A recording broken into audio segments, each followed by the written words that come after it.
Hello, hello, nous sommes dans la semaine de l'humilité. Cette semaine dans Prière inspirée, nous partageons sur ce thème si important de l'humilité. Je suis très heureux de pouvoir te retrouver dans Prière inspirée. Je me disais juste avant l'émission, ce serait vraiment super que tous ceux qui écoutent Prière inspirée, on se retrouve ensemble dans un même endroit et on vive ensemble Prière inspirée comme en live. Ce serait une méga réunion de prière. Dieu nous permettra de le vivre. Gordon a l'air de vouloir aussi. Dieu nous permettra de le vivre ensemble, certainement. Alors, ce sera peut-être pas une prière de demande, bien sûr. Ce sera des prières de louange, d'adoration, d'acclamation, alors qu'on sera dans le ciel. Alors, Seigneur, je te fais cette prière au ciel. Est-ce qu'on pourra tous se retrouver, tous ceux qui écoutaient l'émission, et faire un moment de louange et d'adoration? Ce serait vraiment super. Alors, tiens ferme, mon frère, ma sœur. Tiens fermement, et garde cette foi que tu as devant le Seigneur.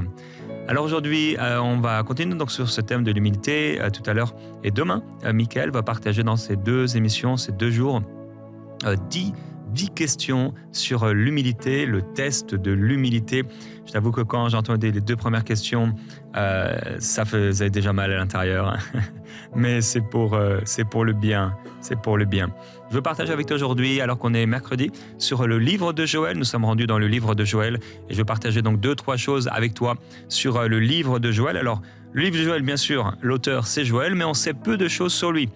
C'est comme certains livres prophétiques où on sait peu de choses. On en a partagé un il y a quelques semaines. Et on sait très peu de choses sur lui.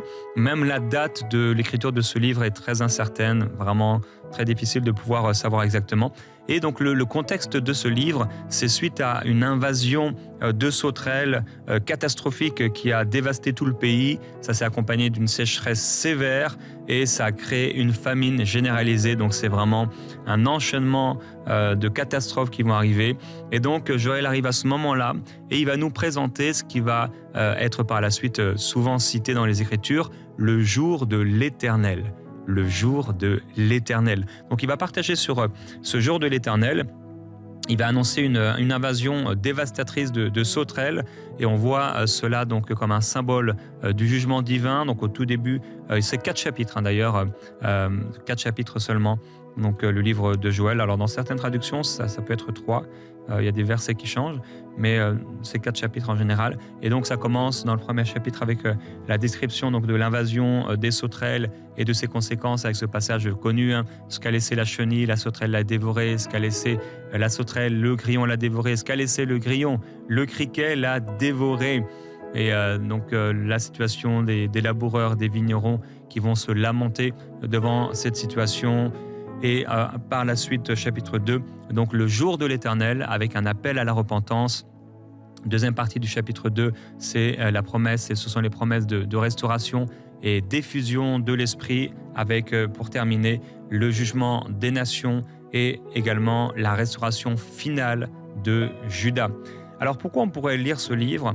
Pour découvrir la prophétie fondamentale sur l'effusion du Saint-Esprit. Bien sûr, si tu as lu Actes chapitre 2, tu as découvert donc cette prophétie de Joël, donc Pierre qui va parler de cette prophétie de Joël. Donc c'est Actes chapitre 2 et le verset précis c'est le verset 17. Donc dans Actes 2, 17, Pierre il dit c'est ce qui a été dit par le prophète Joël. Dans les derniers jours des dieux, je répandrai mon esprit. Il va citer cette prophétie. Donc il se retrouve dans Joël qu'on va lire tout à l'heure. Pour apprécier la vision prophétique du jour de l'Éternel qui va influencer donc ensuite tous les livres qu'on peut appeler un peu apocalyptiques. Pour découvrir aussi un exemple fort de repentance collective et de restauration divine. Mais aussi parce que c'est un livre court, mais il est riche avec une portée prophétique jusqu'à la Pentecôte et même jusqu'à aujourd'hui. Alors je t'encourage à pouvoir lire ce livre. Alors les petits prophètes, si parfois tu n'as pas trop le temps de lire, mais tu aimerais lire quelque chose de conséquent, tu peux lire les petits prophètes. C'est quelques chapitres souvent, tu vas être nourri, le Seigneur va te parler à travers des livres peut-être que tu lis pas très souvent. Et donc on termine cette pensée avec le passage clé que j'ai commencé à lire, mais on le lit avec Marie, donc Joël, chapitre 2, versets 28 et 29. Après cela, je répandrai mon esprit sur toute chair. Vos fils et vos filles prophétiseront. Vos vieillards auront des songes et vos jeunes gens des visions. Même sur les serviteurs et sur les servantes, dans ces jours-là, je répandrai mon esprit. Amen. Merci Marie. Alors, on va partager ensemble sur le test de l'humilité, le test de l'humilité. Et on va entendre cela donc avec Michael qui va nous partager les premières questions de ce test de l'humilité. J'ai 10 questions. 10 questions, je me suis dit, si je les pose, ça va nous aider à vraiment assimiler les points, mais aussi à voir où on se situe au niveau de l'orgueil. Et pouvoir, si on réalise que notre cœur manque d'humilité, ou si notre cœur a de l'humilité, on pourra rendre grâce à Dieu pour son œuvre en nous. Alors ma première question, je sais pas, ouais, c'est ça. Considères-tu les intérêts des autres au même titre que les tiens? Je me souviendrai de cette phrase. Le pasteur Francis a prêché et j'ai tellement aimé ce qu'il a dit. Cette phrase, c'était pour moi la phrase. L'humilité, ce n'est pas penser moins de soi, mais c'est penser moins à soi. L'humilité va te faire regarder les autres comme au-dessus de toi-même. L'humilité pense aux autres et te pousse à élever les autres plus haut que toi et se réjouit pour les bénédictions des autres. Alors, le Seigneur te pose cette question ce matin, sincèrement, et sois honnête. Considères-tu les intérêts des autres au même titre que les tiens? Ou c'est moi, moi, moi, moi et moi? Ou c'est eux et moi aussi un peu, comme Pasteur Tom l'a dit, aime-toi d'abord, il ne faut pas oublier. Mais est-ce que l'équilibre est là? Moïse, l'homme le plus humble de la terre. Cette phrase m'a bouleversé. Un jour, Pasteur Jérémie, je lui ai dit, mais comment Moïse a pu dire cette phrase? C'est pour ce jour-là, tu m'as dit, un jour elle te servira cette phrase. Ben, c'est là, maintenant. Écoutez, j'étais choqué, bouleversé, j'avais presque les larmes, j'avais même la boule au ventre pour lui. Parce que vous savez, je crois avoir eu une profonde révélation de l'éternité et de l'enfer. L'enfer, c'est pas pour un jour, l'enfer, c'est pour toujours. Le lac de feu, c'est un lieu de tourment terrible. Ne pas être inscrit dans le livre de vie, c'est catastrophique. C'est passer l'éternité dans ce lieu de perdition, torturé, tourmenté, rongé par les vers et la souffrance. C'est terrible. Mais voilà que le peuple d'Israël fait le veau d'or et Dieu est tellement déçu après tout ce qu'il a fait. Et Dieu se fâche et il dit, franchement, ce peuple a le cou raide, je vais l'exterminer. Mais toi, Moïse, de toi, je vais repartir à zéro et je vais me rebâtir un peuple avec ton ADN, avec ton cœur humble. Et Moïse va dire ceci, Seigneur, si tu fais ça, punis-moi moi et efface mon nom du livre de vie et épargne-les. Imaginez. Moïse va préférer, lui, passer l'éternité en enfer, une souffrance sans fin, pour sauver les autres, qui en plus ont le cou raide et sont désobéissants. L'humilité de l'homme le plus humble de la terre que Dieu a choisi pour l'une des plus grandes missions sur la terre. L'humilité de Moïse va le faire penser aux autres et va faire passer les autres avant ses propres intérêts. Quand il y a un choix à faire, qu'est-ce que tu choisis? Ta pomme ou les autres? Et l'apôtre Paul en a parlé, je n'ai pas le temps de détailler tout ça. Mais ce qui amène une sous-autre question dans cette même question, c'est est-ce que tu sais te réjouir sincèrement pour la réussite des autres sans jalousie? Sais-tu te réjouir si un frère est utilisé plus que toi par Dieu ici? S'il y a un Étienne, un Philippe qui se lève et il y a un réveil et les malades sont guéris, est-ce que tu vas te réjouir ou tu vas regarder et dire ah, purée, j'aurais bien voulu que ce soit moi? Comment sera ton cœur? Ça en dit long sur notre degré d'humilité. Ah, la sœur se marie et moi, ça fait tellement de temps que j'attends le mariage. Est-ce que tu te réjouis pour elle ou est-ce que ça vient pincer, chercher, manque d'humilité? Ah, le frère a une promotion. Il touche 3 fois plus que toi. Oh, il s'achète une nouvelle voiture. Oh, il devient propriétaire. Est-ce que ça pince ou est-ce que tu te réjouis pour lui? Ça en dit long sur notre degré d'humilité. Moïse, encore une fois, quel exemple extraordinaire. Moïse, Dieu va dire, sa tâche devient difficile et Dieu va dire, choisis 70 anciens, pose-leur les mains, je prendrai de l'esprit qui est sur toi, je le mettrai sur eux. Et voilà que Moïse prie pour 70 et voilà qu'ils se mettent à prophétiser comme Moïse prophétisait dans le camp. Moïse était le seul à prophétiser. Moïse était celui par qui Dieu passait pour parler. Et voilà que Dieu passe maintenant par 70 personnes pour parler. Vous imaginez un peu ? Et les gens voient ça, ils viennent voir Moïse, il prophétise là. Et puis même Josué va dire, faut les faire taire là, ils prophétisent. Écoutez la réponse de Moïse. Moïse va dire, es-tu jaloux pour moi, Josué ? Puisse tout le peuple de l'Éternel être composé de prophètes et veuille l'Éternel mettre son esprit sur eux. Alléluia, c'est ce que fait l'humilité. Elle cherche à élever les autres. Alors si dans ton cœur tu ne réagis pas comme ça, dis aujourd'hui au Seigneur, aide-moi s'il te plaît et cultive l'humilité. Et l'année prochaine, tu ne te reconnaîtras même plus. Alors la deuxième question, c'est acceptes-tu d'être corrigé, repris par tes responsables à l'église ou au travail? Aïe, aïe, aïe, aïe, aïe. Celle-là, elle est dure. Et ça en dit long sur notre degré d'humilité. Vous savez, un cœur humble est un cœur corrigible. Excusez-moi, mais si notre cœur, comme moi, il y a encore quelque temps, n'était pas corrigible, c'est de l'orgueil. L'orgueil fait que tu n'acceptes pas d'être corrigé, d'être repris.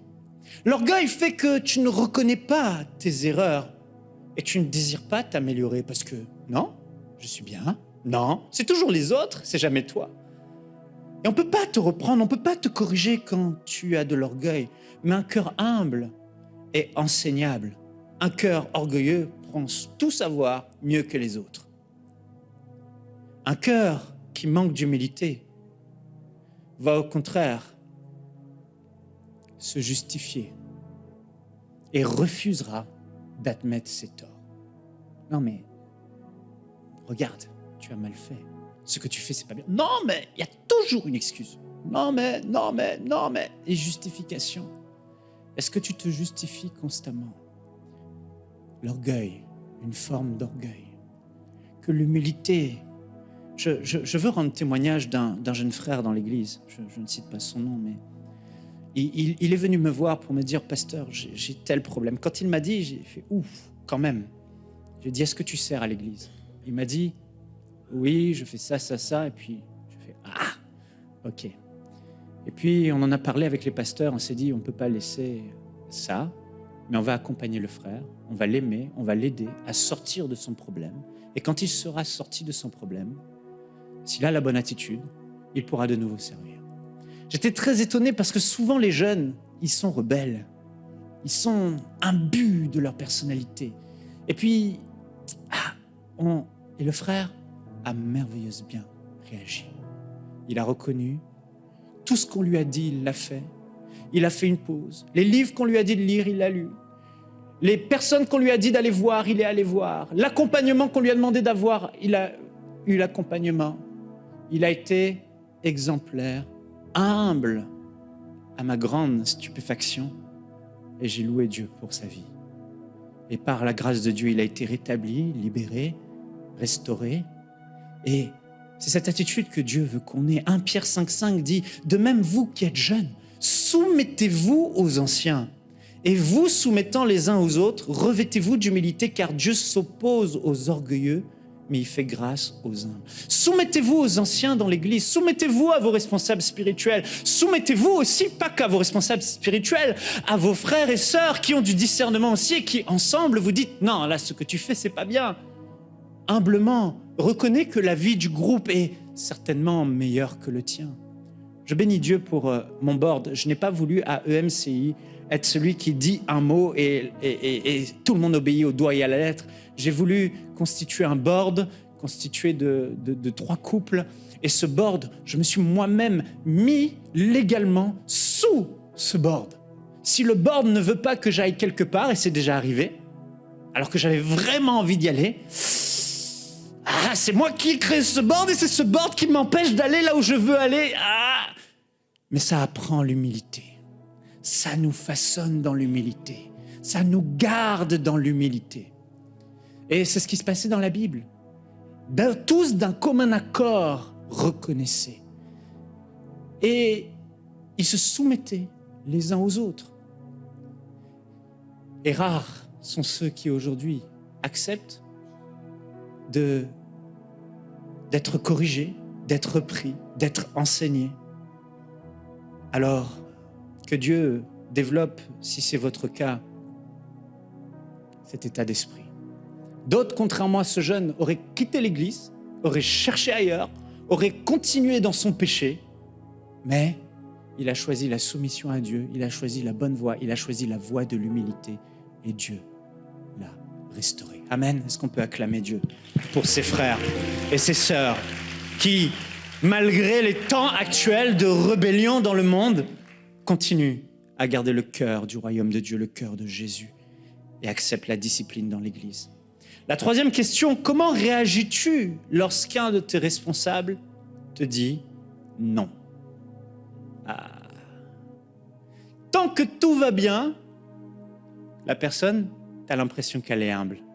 Mais au moment où tu lui dis non, la vraie nature sort. Elle est mise à la lumière. Un jour, un grand leader, pasteur Dag, a dit, le Seigneur lui a dit, tu veux savoir si tes leaders te sont loyaux? Tous ces pasteurs qui sont autour de toi, tu leur dis toujours oui. Commence à leur dire non. Et tu verras comment ils réagissent. Il n'est resté que peu de pasteurs autour du pasteur principal, du leader, Dag. Parce qu'au moment où tu dis non, tu commences à amorcer le processus de je quitte et je pars mal et je vais maudire et je vais parler contre toi et je vais protéger ma peau, mais j'ai déjà pris la résolution de partir dès que tu m'as dit non. Mais quel orgueil nous avons dans nos cœurs. Je parle en connaissance de cause, je suis pas humble aujourd'hui, j'ai besoin de plus d'humilité, mais si vous m'aviez connu il y a quelque temps, mais quand on me disait non, mais t'es qui toi pour me dire non? Le Seigneur a travaillé profond, ma femme aussi, profond, et mon board aussi. Mais quand on te dit non, comment tu réagis? Est-ce que l'amertume ou est-ce que juste tu es docile? Ok, d'accord, je me soumets, j'accepte. Non, mais que tu es pour me dire non? Tu sais pas qui je suis, moi?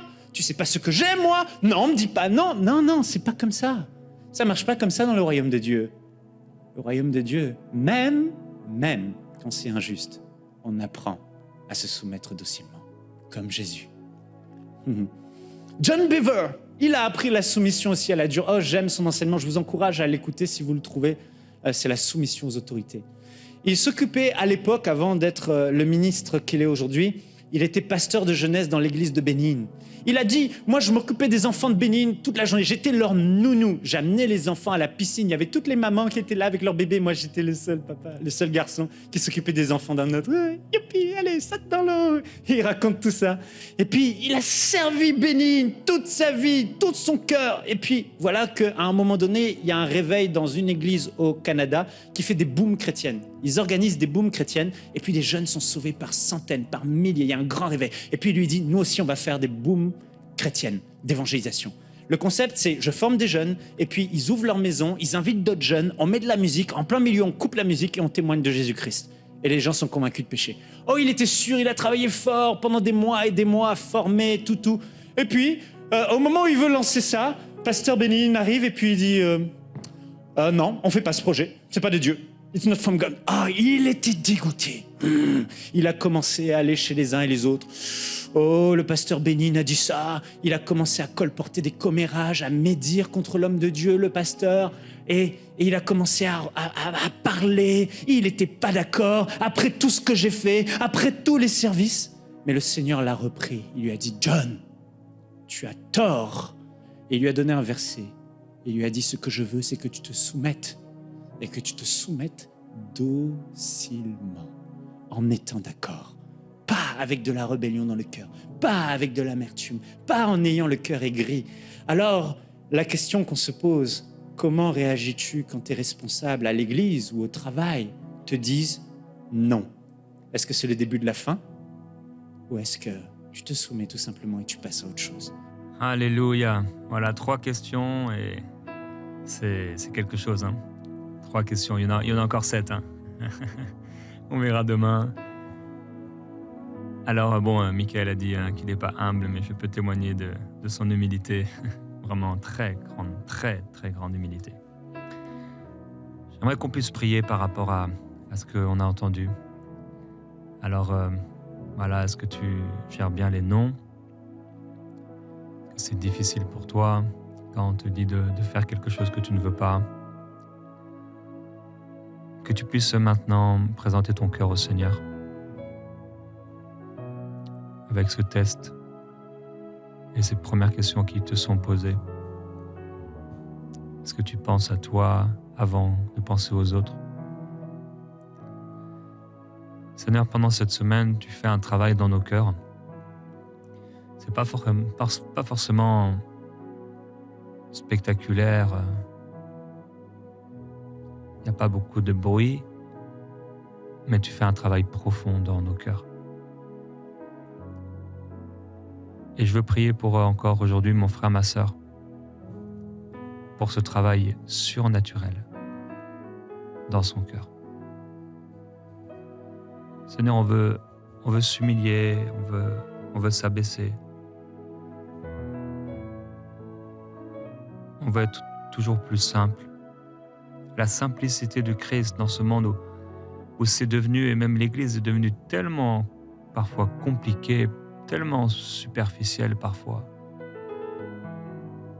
Ce que les gens vont penser de nous et tellement de choses, de programmes, d'actes, de vidéos, de paroles sont dites, sont faites, sont montrées, juste parce qu'on se demande ce que les gens vont penser.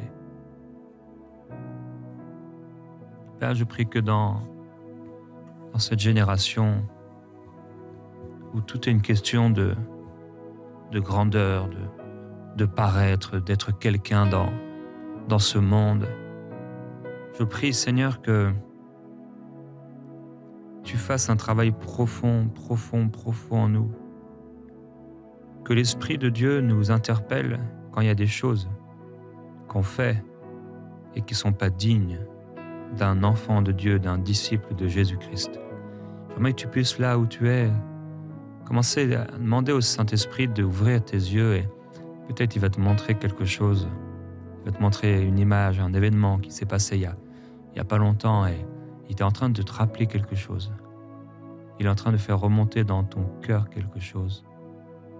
Maintenant même. Saint-Esprit, merci. Il y a quelqu'un, tu reçois quelque chose, tu dis mais ça n'a aucun rapport. Si. Reste fixé sur l'image qui te montre l'événement qui a eu lieu. Parce qu'il va te montrer comment cet événement a eu lieu, comment il est né. Seigneur, merci de faire comprendre, d'ouvrir les yeux. Il y a cette chose qui s'est passée. Et toi, tu avais un regard plus haut. Tu n'as pas vu juste l'action, mais tu as vu aussi le cœur et tout ce qui a nourri ça, tout ce qui a amené ça. Père, je prie pour la purification de ton Église. Je prie pour la purification des cœurs, la purification des mains. Seigneur Jésus, il y a tellement de choses aujourd'hui, particulièrement avec les réseaux sociaux, tellement de choses qui sont vaines, qui sont futiles, et non seulement vains et futiles, mais des choses qui déplaisent à ton cœur et qui attristent l'esprit. Que rien en moi ne t'attriste, Seigneur. Dis-lui que rien en moi ne t'attriste.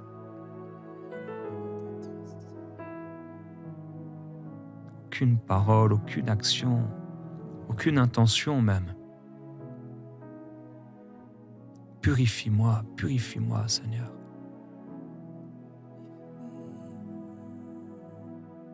Saint-Esprit, merci pour l'œuvre de sanctification. Il y a quelqu'un qui va devoir enlever des choses sur les réseaux sociaux parce que la motivation n'était pas pure, c'était l'orgueil, l'amour-propre, l'égoïsme. J'avais cette image avant l'émission en disant à une femme, tu n'as pas besoin toujours d'aller au travail maquillée et même bien habillée. Et je crois que le Seigneur donne à plusieurs l'exercice d'aller au travail même mal habillé, au point où tu peux même ressentir une forme de honte, bien sûr pas être une occasion de chute, mais il y a quelque chose que Dieu veut guérir. Il y a des choses que si on ne les fait pas nous-mêmes, on va être mis dedans. Des occasions qui arrivent où on est humilié. Seigneur, on veut s'humilier aujourd'hui sous ta puissante main. Sous ta puissante main. Travaille dans les cœurs, Seigneur. Travaille dans les cœurs, Seigneur. Travaille dans les cœurs. Oui, dis-lui, travaille mon cœur. Travaille mon cœur. Pardon, Seigneur, pardon. Lave-moi, Seigneur, purifie-moi. Pardon pour la rébellion, pardon pour la colère. Cette colère était le fruit de l'orgueil. Pardonne-moi pour, comme dans le témoignage de John Bevere, comment il a pu critiquer, calomnier. Pardonne-moi quand j'ai fait ces choses. Pardonne-moi quand le leader, le pasteur, le responsable, le père, la mère, l'autorité m'a dit et je me suis enorgueilli, j'étais en colère. Dis-lui, pardonne-moi, Seigneur. Pardonne-moi, je veux être humble. Je veux être humble comme toi qui t'es abaissé au rang d'un homme, te faisant un peu les fils de l'homme, sans rien pour attirer le regard. Venu comme une faible plante, tu as accepté de prendre le manteau d'une faible plante, le corps d'une faible plante. Seigneur Jésus, merci. Il y a quelqu'un, oui, qui doit aller au travail sans maquillage. Il va y avoir des remarques, il va y avoir des regards, mais ça va produire quelque chose de bon. Parce que tu vas être heureuse en sortant du travail de réaliser que ta valeur ne vient pas des hommes, mais de Dieu. Seigneur Jésus, merci. Merci. Oh Jésus, on n'a pas besoin d'attendre d'avoir un bouton sur le visage, d'avoir un problème quelconque, d'avoir une humiliation, qu'elle soit physique ou financière, ou peu importe, Seigneur, non. Nous voulons nous humilier, avoir un cœur qui te plaît et qui t'est agréable. Un cœur qui te plaît et qui t'est agréable. Seigneur Jésus, merci. Merci. Merci. Je te dis merci. Alléluia. Tu es bon, Seigneur. Humblement, Tu es bon. je dis merci. Seigneur, merci parce que tu vas agir et travailler dans nos cœurs. Nous n'avons pas peur de ton œuvre en nous, c'est toujours pour notre bien. Mais nous accueillons et nous acceptons tout ce que tu veux faire dans nos cœurs pour nous changer, nous améliorer. Si tu veux agir ainsi, si tu veux l'humilité, c'est parce qu'elle précède la gloire. C'est parce qu'elle amène élévation. C'est parce que si nous sommes humbles, tu vas pouvoir nous utiliser. Alors nous disons oui à l'humilité. Nous disons oui à la soumission de cœur. Nous disons oui à la douceur. Nous disons oui à la tempérance. Nous disons oui à la maîtrise de soi. Nous disons oui à ton amour, Seigneur.